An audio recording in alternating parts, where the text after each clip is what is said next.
Well, hi there again. Hi. If I haven't introduced me to you, I'm Steve, and it's a real privilege, this part of our time together.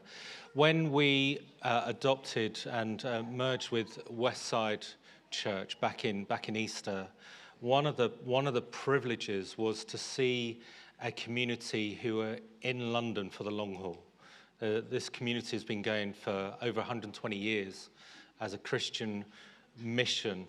And one of the beauties that we've seen, and we've seen over the last year as we've been talking to the leaders and getting to know the team, is just that individuals are here for the community.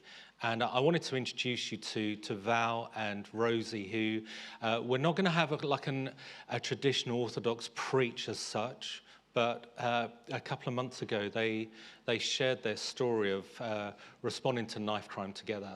And I was so moved by it. I just thought, rather than just me hearing it, I wanted us as a community to hear it, and just how individuals have responded to a need in the community and what that means for us as individuals. So why don't we give Val and Rosie a round of applause.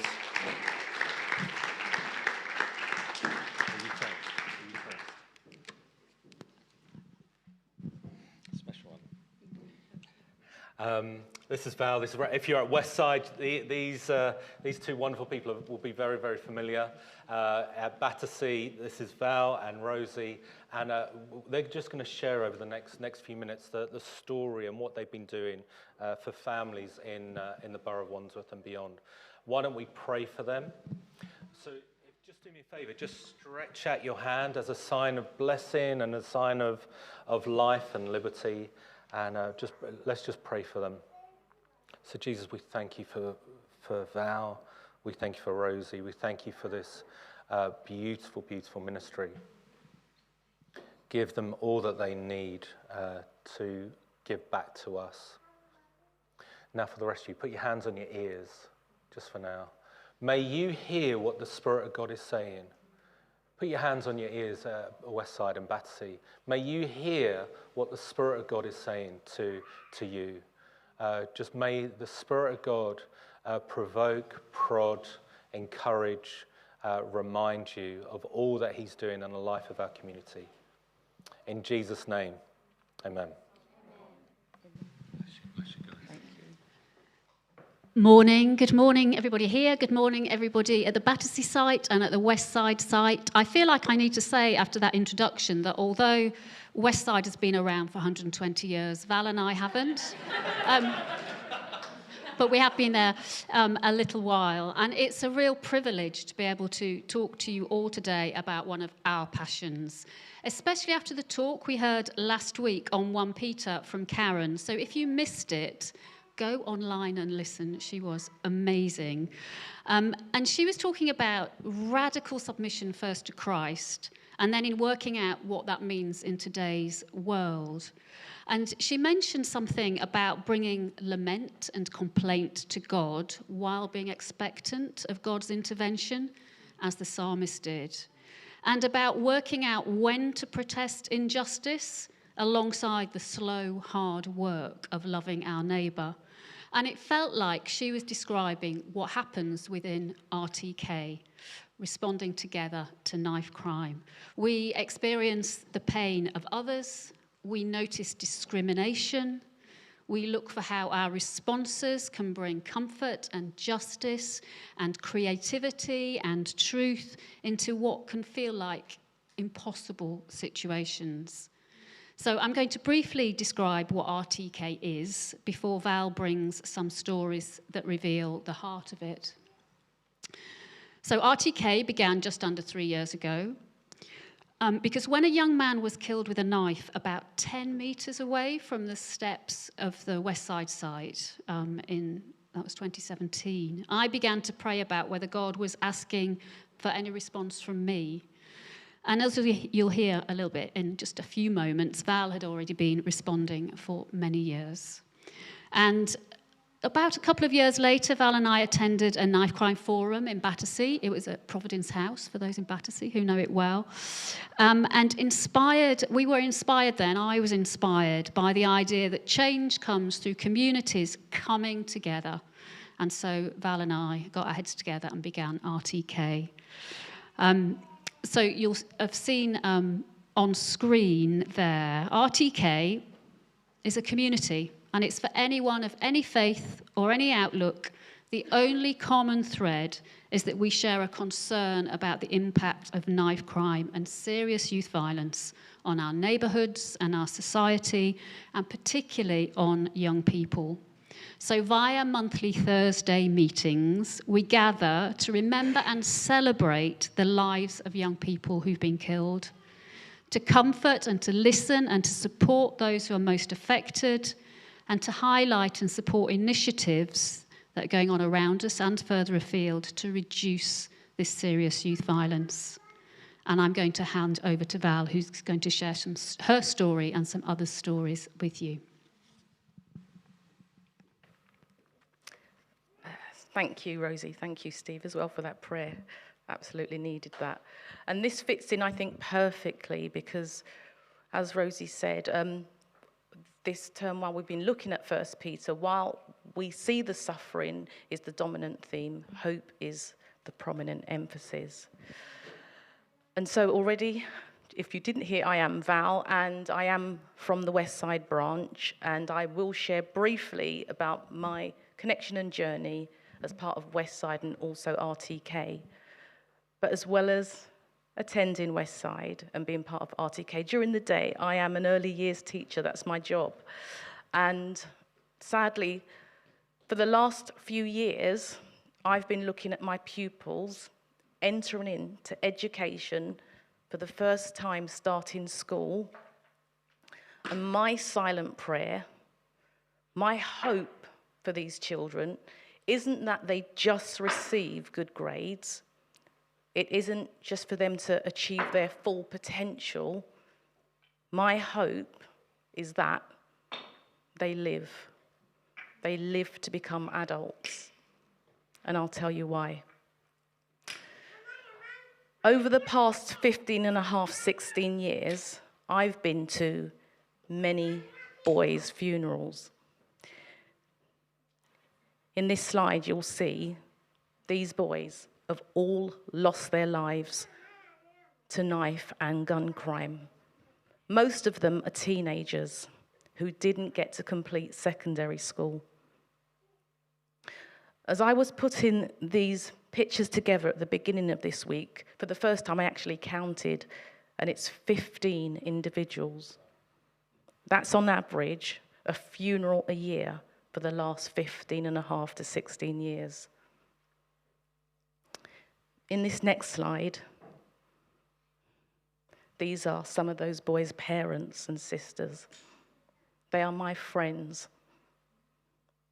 My friends who had no idea that they were seeing their children and brothers for the last time as they walked through their front door. Not until they received a knock on that very same door to be told their sons or brother has been involved in an incident. I'm going to pick out just 3 individuals from the images of those boys to share with you. Individuals, not stats, individuals who had a whole life ahead of them before they were ripped away, leaving so many broken families behind. The first boy I want to introduce you to, his name is Eugene. Eugene was 15, and he was part of our local football team where we lived. This football team not only brought the boys together, but watching them play every Sunday brought us parents together too. Eugene was one of the quietest boys in the team, and he played in midfield, but it was there you would see where his personality would come alive. Eugene, his mum, and his sister lived on the Winstanley estate in Battersea, and his mum worked incredibly hard as a nurse to save up to move Eugene and his sister off the estate. She eventually bought a lovely little house outside of Battersea with a garden where Eugene would love to practice his football skills. He wanted to become a professional footballer. Eugene still had his job in Battersea, and he was so proud to be earning his own money. On the evening of Saturday, the 4th of November 2006, Eugene had just been paid.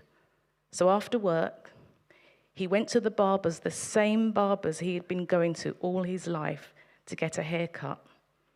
The plan was to get a nice new haircut, then go home, get changed, and then return back to Battersea Park, where there was a firework display as it was bonfire night.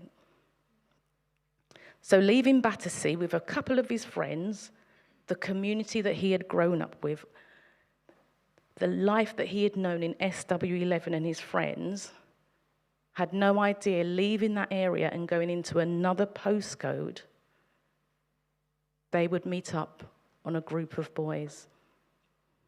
They were surrounded, they were attacked, and Eugene was stabbed a number of times. Eugene lost his life on the streets of London.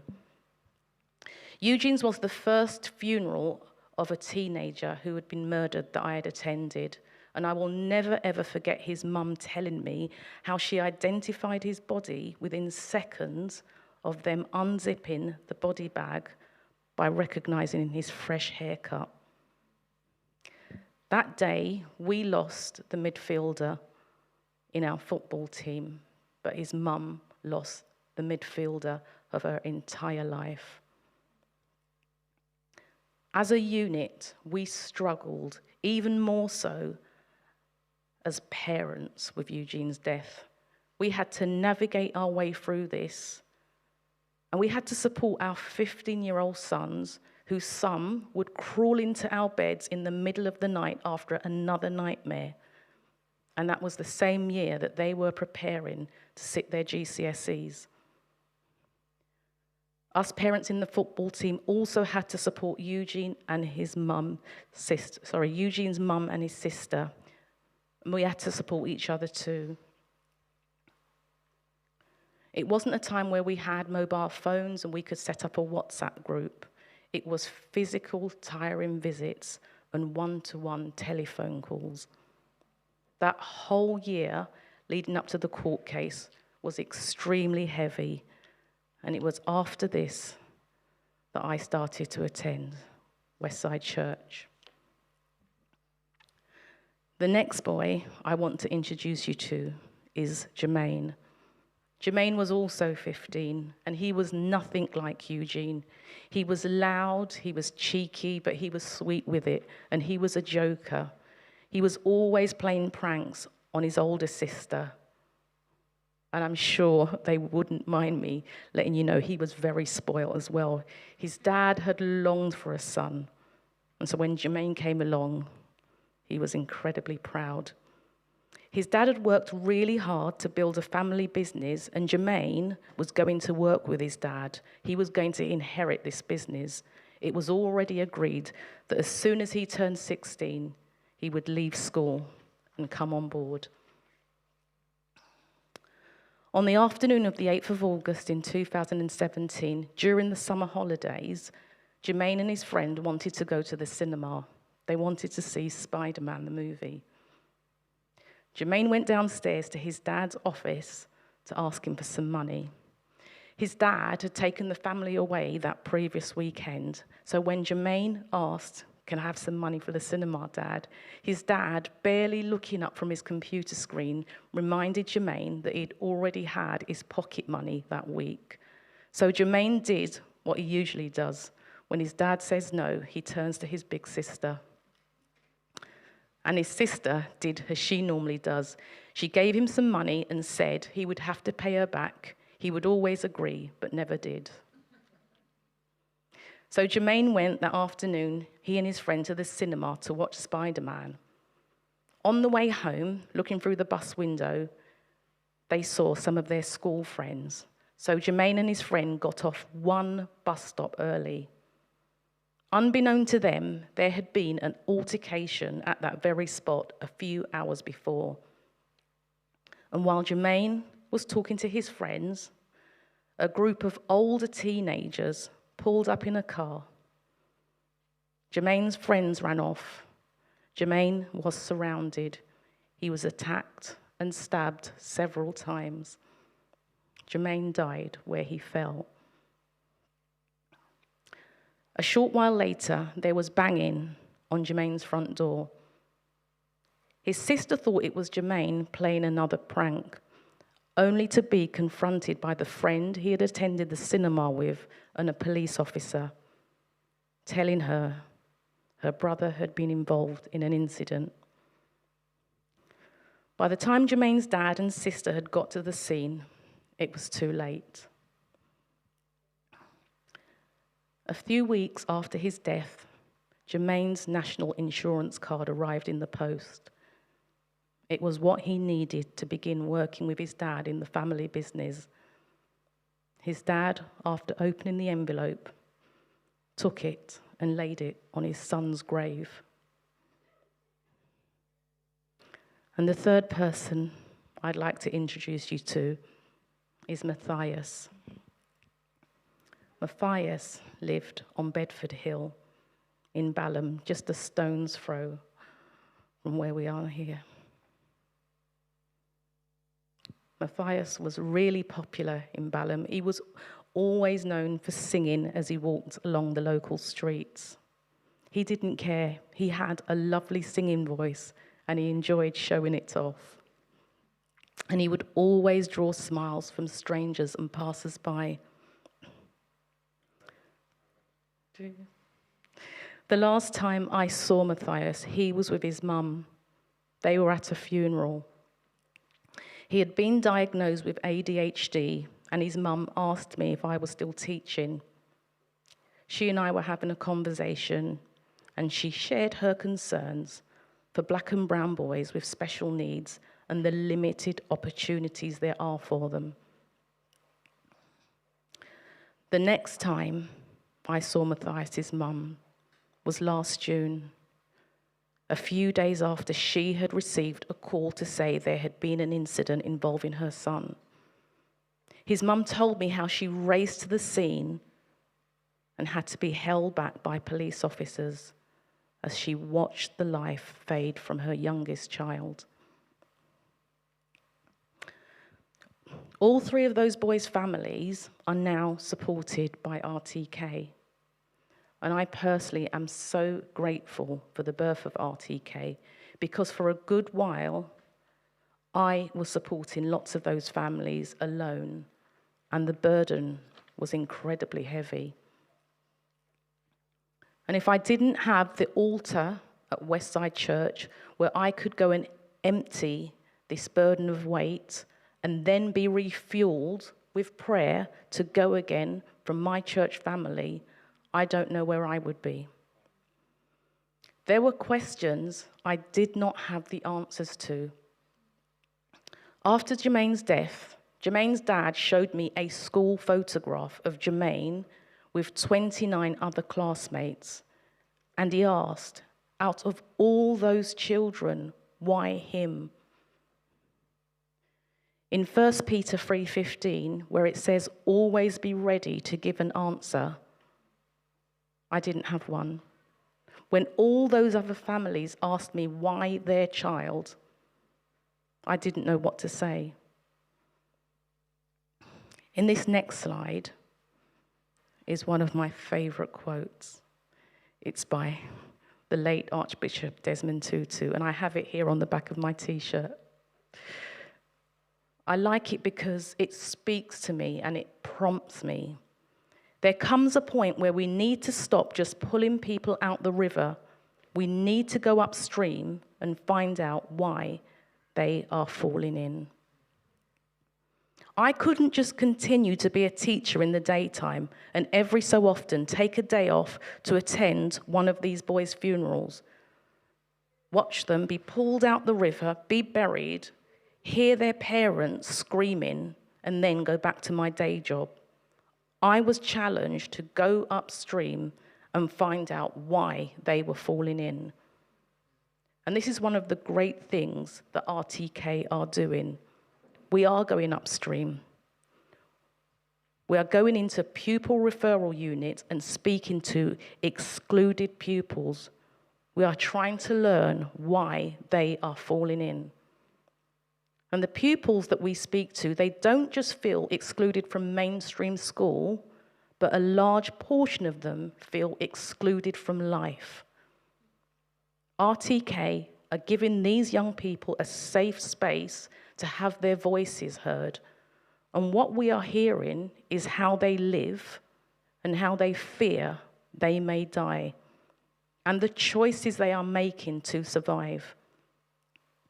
These teenagers' lived and living experience challenges me to go further upstream, to speak to years 5 and 6 in primary schools, that's children who are aged 10 and 11, and in a sensitive way, speak to them about the dangers of getting involved in gangs and knife crime. But even at this stage, there are times when I really feel and sense that we need to go even further upstream. Our very youngest children at the earliest age, particularly our black and brown children, need to see positive images of themselves in our school history books.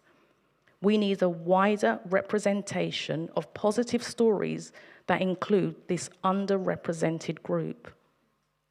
Our curriculum needs to adjust to speak to the gifts and talents of this marginalized group, the gifts that was given to them by our Father.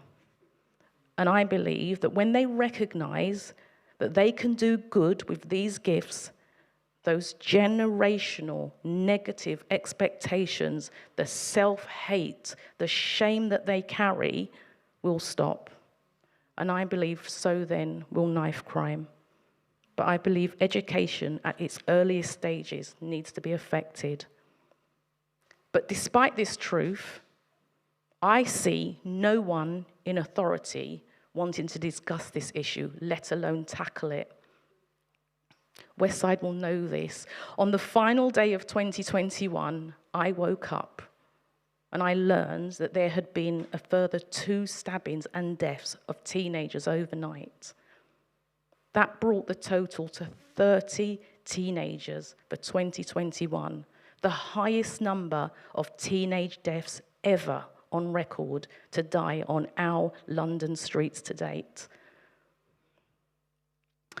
This next quote, "Justice will not be served until those who are unaffected are as outraged as those who are." I am so grateful for this opportunity, nervous but grateful, to speak to the church about this topic this morning. And I do know there will be some who will say, perhaps what I'm sharing doesn't fit with what you're looking for in a nice sermon. But what I'm sharing isn't something that's detached from our reality. This is children who are dying, their blood being spilt on our streets where we all walk. And I don't know if I'll ever get another chance to stand in front of a church and speak on this level again. So I'm going to take this opportunity. I want to share, I want you to know what's happening to my community, what's happening to my friends, and what has been happening for years. And since I first went to Eugene's funeral in 2006, there has been more than 200 further murders of mainly black and brown boys on the streets.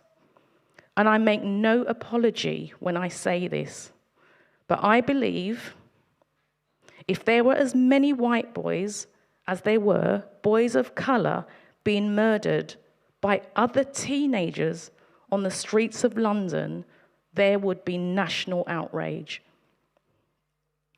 But very little is being said, and very little is being done. Since the 31st of December 2021, when we hit that record, there has been no emergency meeting called to Parliament, no one in a place of power who can make change, is even prepared to talk about putting measures in where needed, no one in authority is going upstream to find out why these boys are falling in. 2021, 30 boys dead and not much said.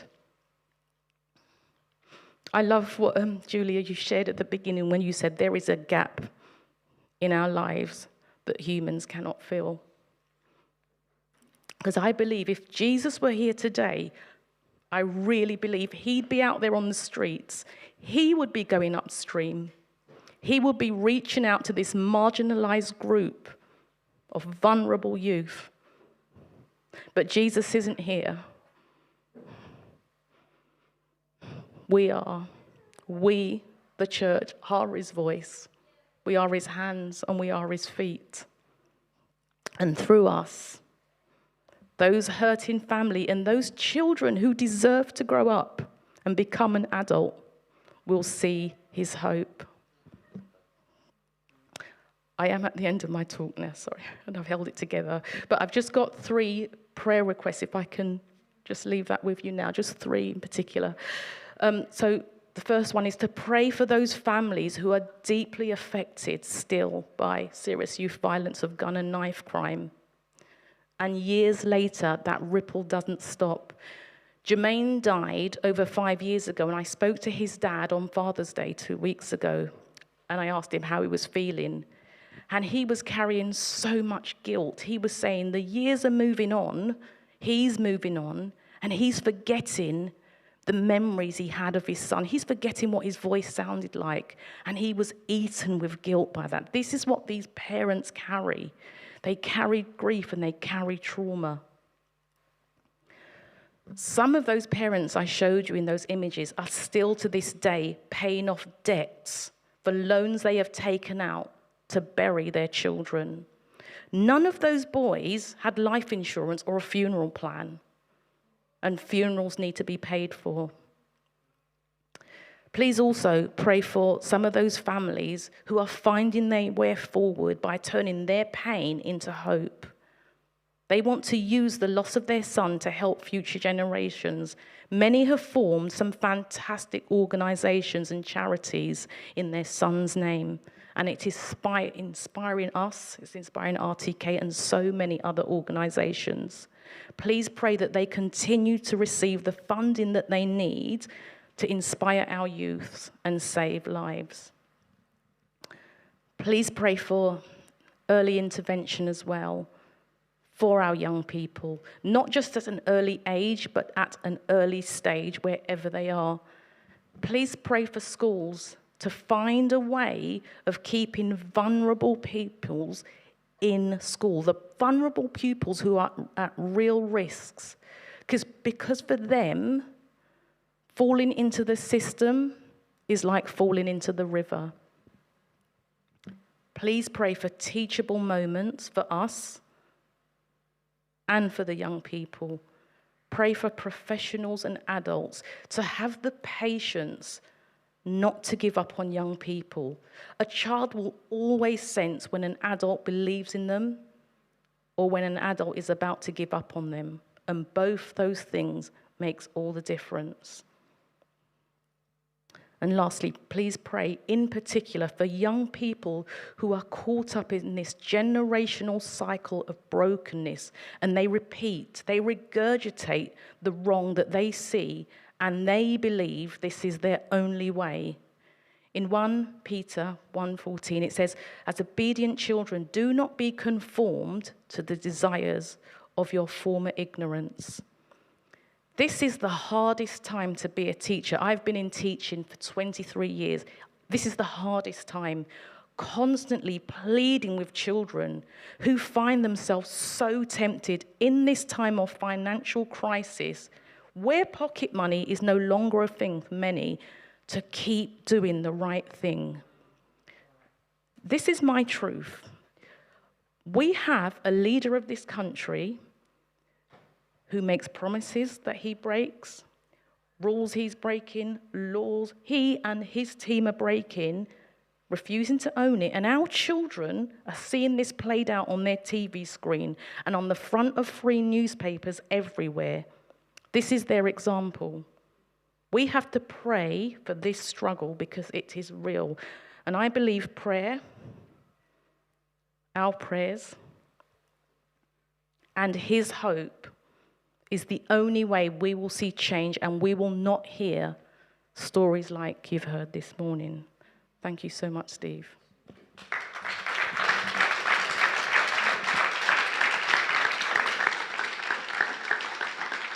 Thank you, Val, for sharing your heart.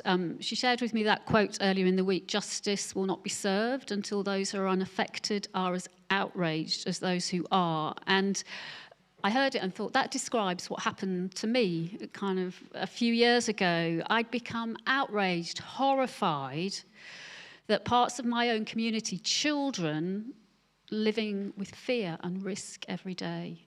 And I know now that was a reflection of God's own heart, and I had to do something. And I know that God calls each of us to something that reflects his heart. Different things for different people, that connects with our own history and personality and gifts. And I think each of us here, wherever you are, you'll be on that journey. Perhaps you found something of it to discover and respond. What is that journey for me? But for anybody here who this has connected with them in some way, I'm sure it'll have connected anyway, but if they're wondering if that's part of your journey to respond to this, and you'd like to know more about RTK, then look us up on the website. On the screen, it shows you how you can do that, or via social media, and hear our news from there. Even better, join us this Thursday.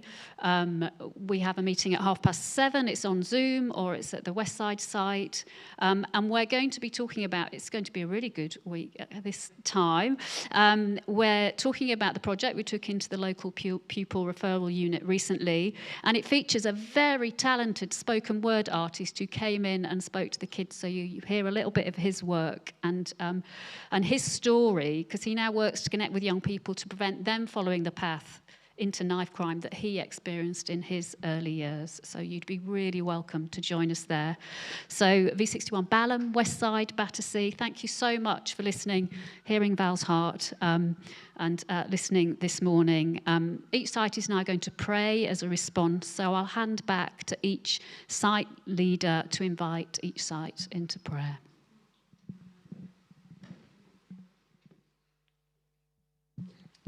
Just give them another round of applause.